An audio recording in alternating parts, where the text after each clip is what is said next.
I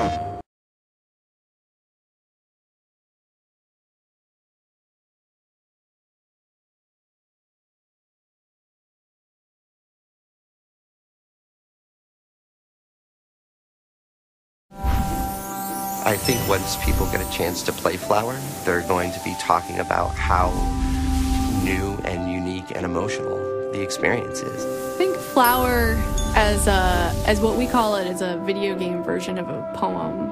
I think asks something different of the player.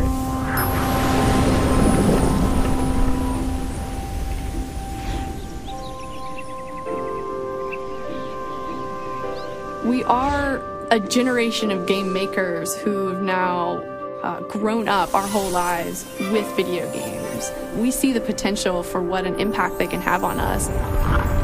With that game company, we start our ideas with an emotion of how we want the player to feel, and then we bring in the engine, the art direction, the music, and everything, and the interaction, what the player's doing in the game together to try and set that tone. The concept of Flower started with Genova Chen, who's the creative director. His inspirations from moving from Shanghai, China to Los Angeles and growing up in this extremely urban environment and moving to a relatively more rural one. The contrast between the bustle of a city and the serenity of nature. When we start off on a concept, we just make lots and lots of little teeny prototypes of different ideas and different things we could possibly use to try and see if it will work, because it's all experimental at that stage. The current gameplay kind of came from this one bug. All of a sudden, just these petals from the flowers were bouncing through the air. We just got an immediate emotional reaction to it, and so we said that's where we got to go. The mechanics and the controls of the games draw the player into this experience where they get to soar around beautiful environments and explore things on their own time. It's quite unique and actually a very deep emotional experience.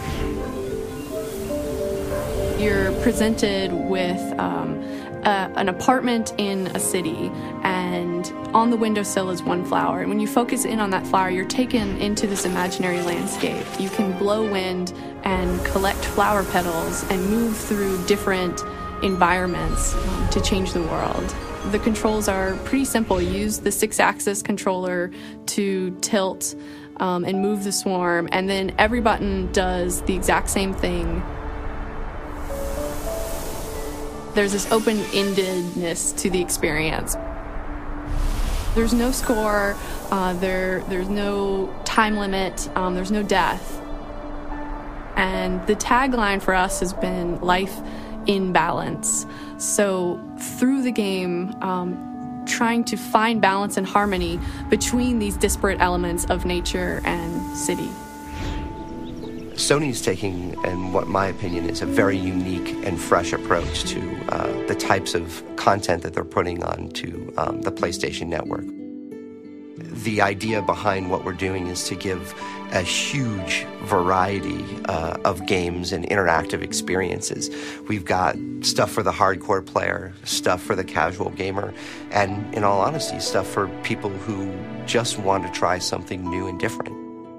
With downloadable games, you can have smaller teams and smaller budgets, which means we can take more creative risks. And now we're seeing all sorts of games that wouldn't have been published without PlayStation Network. The experience is very different than other games, and I think when you're playing Flower, you will feel different than when you play other games. I think we're breaking down barriers that people for a long time have been maybe a little leery to go near. We've been able to tap into a new type of experience that nobody's ever seen before. We're continuing to try and create games that express unique emotions and hopefully push the boundaries of what we think games can do.